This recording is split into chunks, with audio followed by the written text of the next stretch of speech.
El Ferrocarril Panamericano de la Costa de Chiapas ha sido el proyecto de comunicación más importante en el estado para vincular el sureste con las rutas ferroviarias del Istmo y del centro y norte del país. El Ferrocarril Panamericano se construyó de 1902 a 1908. Fueron 6 años con inversión extranjera. Hay que recordar que durante el gobierno de Porfirio Díaz la inversión norteamericana, inglesa, francesa y de otros países era parte de un proyecto económico gubernamental. El trayecto del Ferrocarril Panamericano iba en 2 vías. En la primera sección se hizo de Tonalá hacia Oaxaca, a un pueblo que se llamaba San Jerónimo y hoy es el municipio de Ixtepec.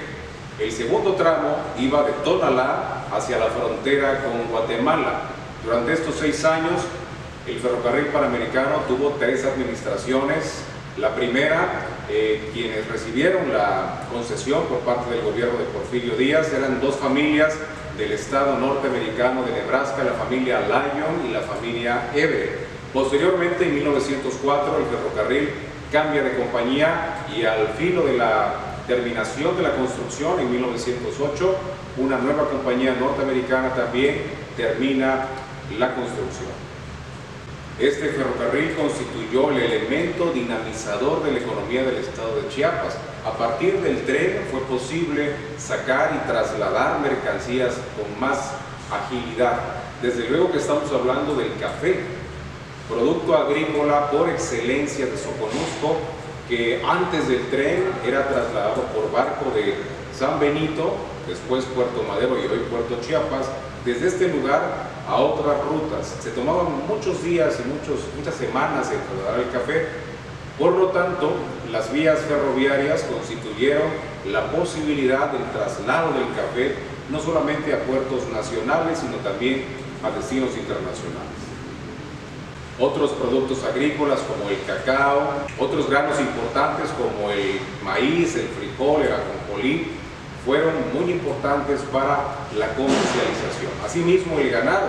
Eran gran cantidad de vagones acondicionados con esta ventilación, conocidos como periqueras o como jaulas, comúnmente se les conoce, en donde gran cantidad de semovientes eran arrastrados de los ranchos ganaderos de Chiapas hacia otros lugares.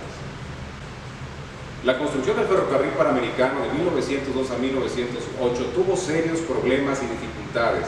En primer término, las dificultades económicas. El primer grupo de inversionistas planeaba apoyar o soportar la construcción a través de una institución bancaria que sí estableció en Tuxtla Gutiérrez, pero que no contribuyó a solventar salarios y una gran cantidad de gastos. En los primeros años, entre 1902 y 1905, la compañía ferroviaria de Nebraska no recibió los pagos por kilómetro construido por parte de la Secretaría de Obras Públicas. Fue por ello que en 1904 vende la compañía a otros inversionistas.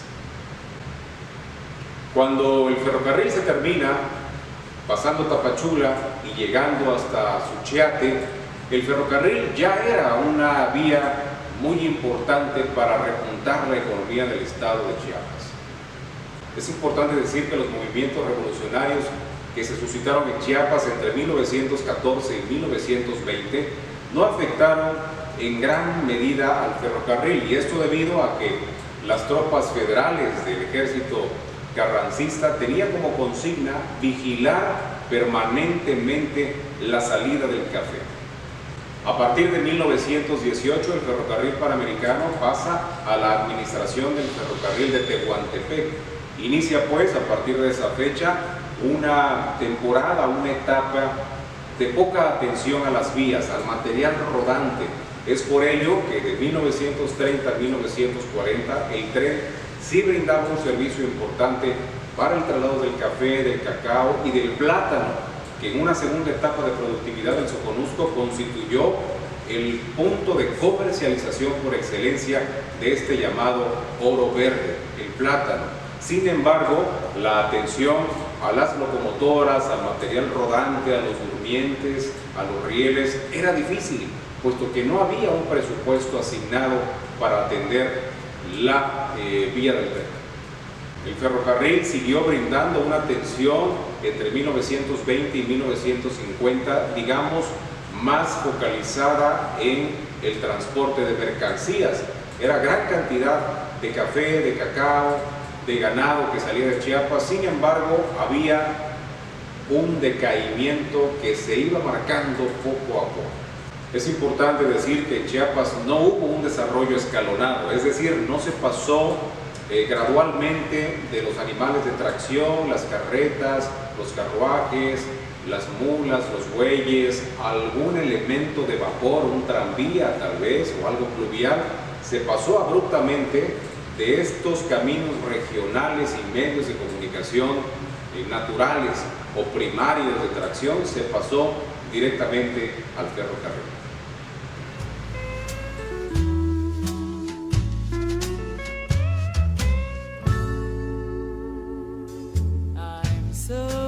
Yo soy Francisco Villarreal, soy artista visual. En este momento me encuentro interviniendo un muro en la antigua estación ferroviaria de Tapachula, y pues ahorita es un SEDECO precisamente con tal fin, para poder promover las artes y las actividades culturales y pues otro tipo de temas sociales que benefician a la población. Es un lugar muy emblemático. Yo recuerdo que en algún momento hice uso del tren en su momento, y ya me tocaron también los últimos viajes, quizá aquí mismo al interior del Soconusco. Pero es un lugar emblemático que es un acierto haber rescatado y poderlo usar para las dinámicas culturales. En esta ocasión yo soy parte de un colectivo artístico del Jardín del Arte Tacaná. Hoy me tocó venir a pintar.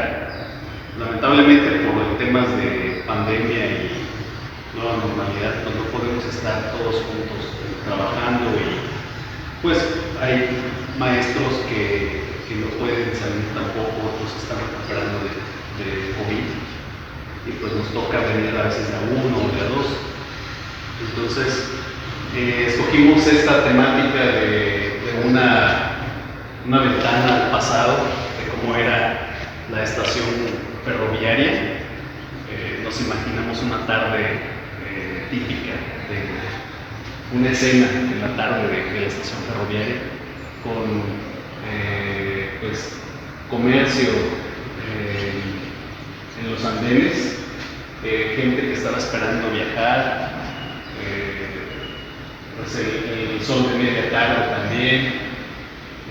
Este es un vínculo con una nueva era de telecomunicaciones que sucedió después de esta época.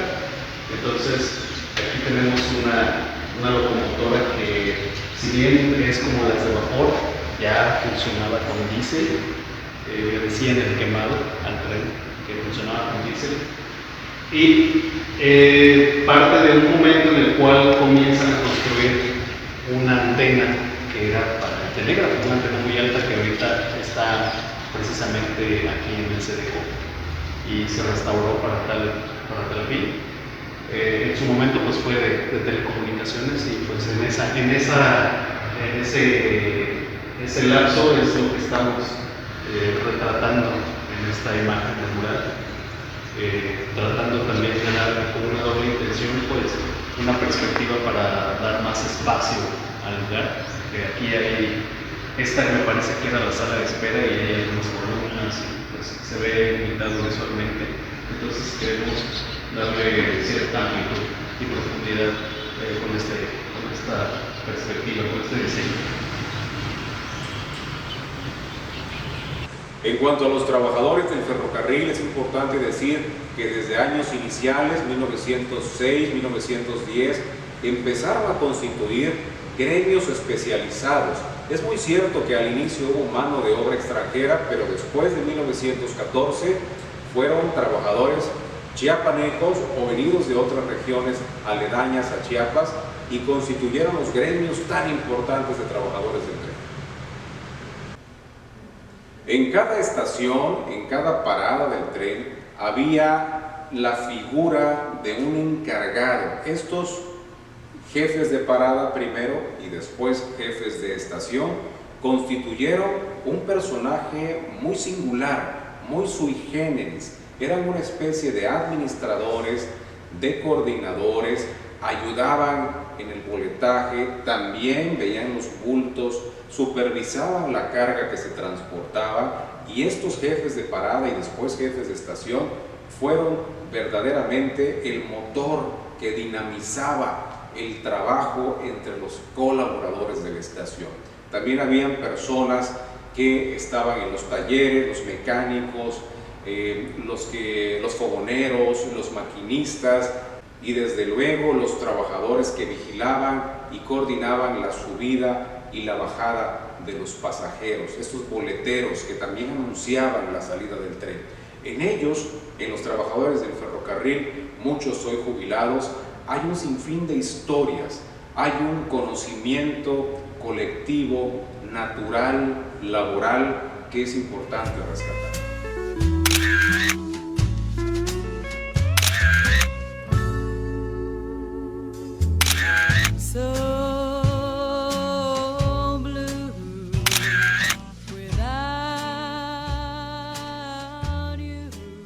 Buenas tardes, yo soy Rafael Gutiérrez Juárez.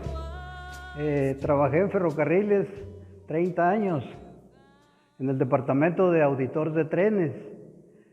Mi especialidad era a bordo de los vagones. En los vagones pues se manejaba lo que es el pasaje. Yo, por ejemplo, mi chamba era checar, al arrancarse el tren, checaba yo los boletos de todos los pasajeros. Por ejemplo, la corrida que teníamos en ese tiempo era Tapachula-Matías Romero. Al arrancarse el tren, al pedir los boletos, traíamos un perforador. Por decir, la gente que llevaba boleto de Tapachula a Matías Romero, se le daba dos piquetitos a los boletos. Los que iban adelante de Veracruz, se le daba un piquetito. A los pasajeros que no llevaban boleto, nosotros les cobrábamos y le dábamos su recibo, cortándole los recibos con este caifer. Y así sucesivamente. Así es de que, muy bonito andar trabajando ahí como auditor de trenes. Bueno, yo anduve Tapachula, Matías Romero, Tapachula, Ciudad Hidalgo. En otra ocasión estuve trabajando Salina Cruz, Oaxaca, a Coatzacoalcos, Veracruz.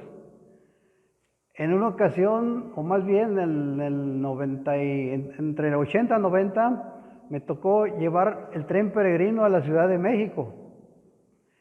A la Ciudad de México, el cual eran 10 vagones con 1000 pasajeros.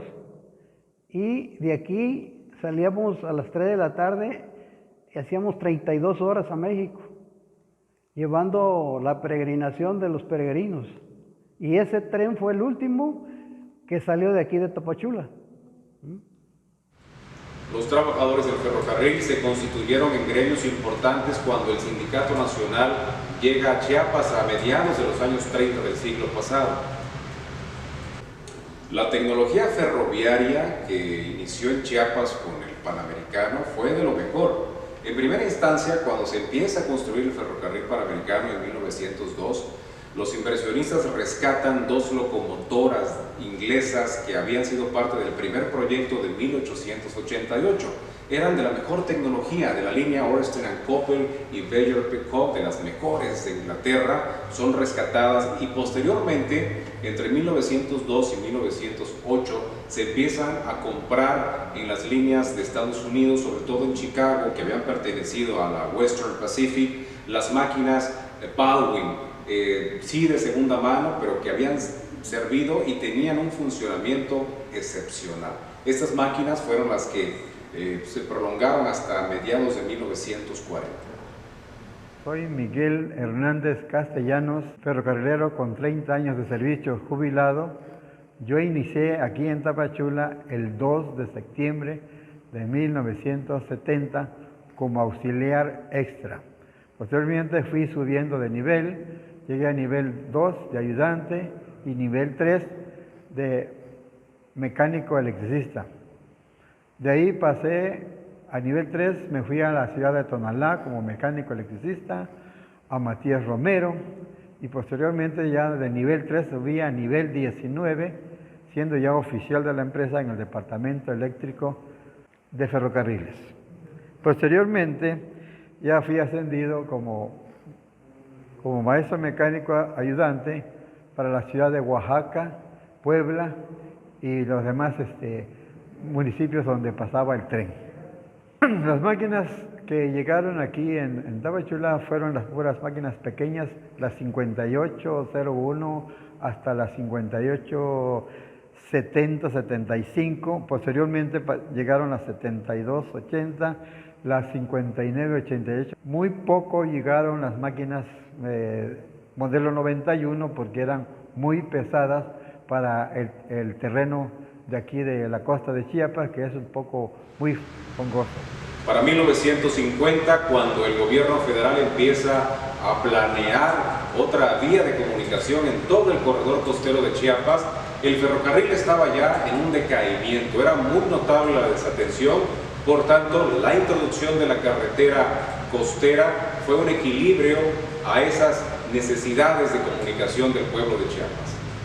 A partir de 1950, cuando la carretera estatal era ya una realidad en Chiapas, el ferrocarril siguió brindando un servicio adecuado, sobre todo en el traslado de mercancías, el cacao, el café, el ganado, más otras mercancías como el cemento y las refresqueras, empezaron a ver en el ferrocarril un medio de comunicación pertinente para trasladar grandes cantidades.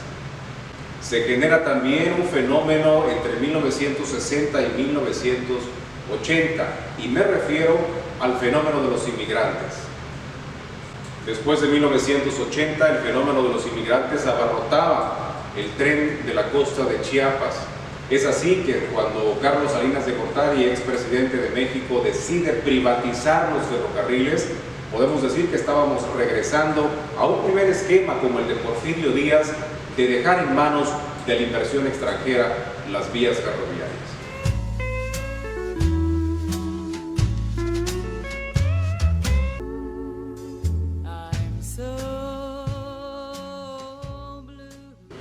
Mi nombre es Hans Kapschwela, soy miembro del colectivo Estación Cultural Tapachula.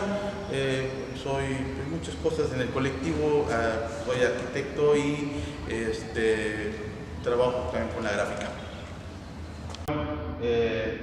Para mí el trabajar en este mural y el tema que tiene con relación, que es el último paso del tren por la ciudad de Tapachula, es un hecho importante, no solamente a nivel de región, sino a nivel internacional.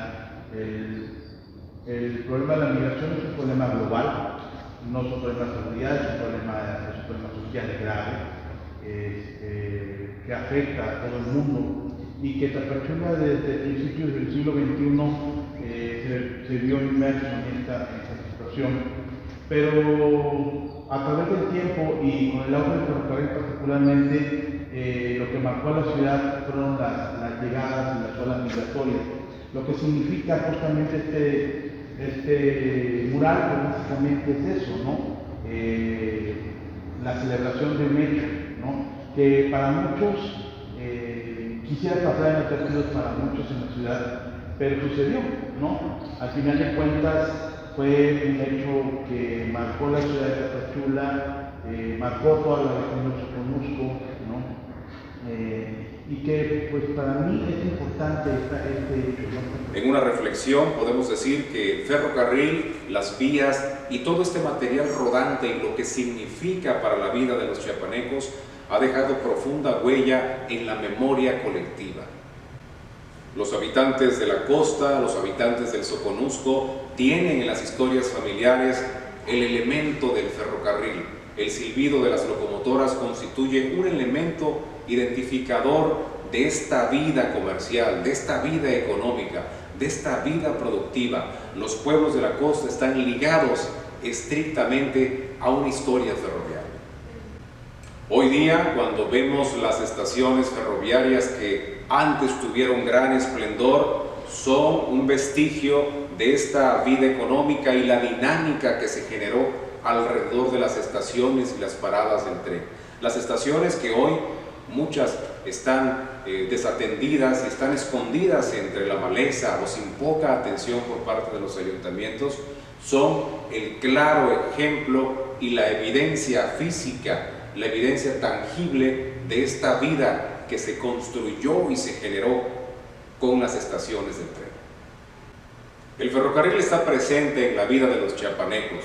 El ferrocarril es una historia importante para rescatar. Es y ha sido el elemento de comunicación más importante que surgió en el Porfiriato, cuando Chiapas era la última morada de los mexicanos. El gobierno viró sus ojos hacia Chiapas y supo que necesitaba una vía de comunicación. Hoy, con mucho gusto, recordamos esta etapa, recordamos esta historia, porque a partir del tren, la economía y la vida social y de enlace, de articulación de los pueblos costeños fue gracias al ferrocarril.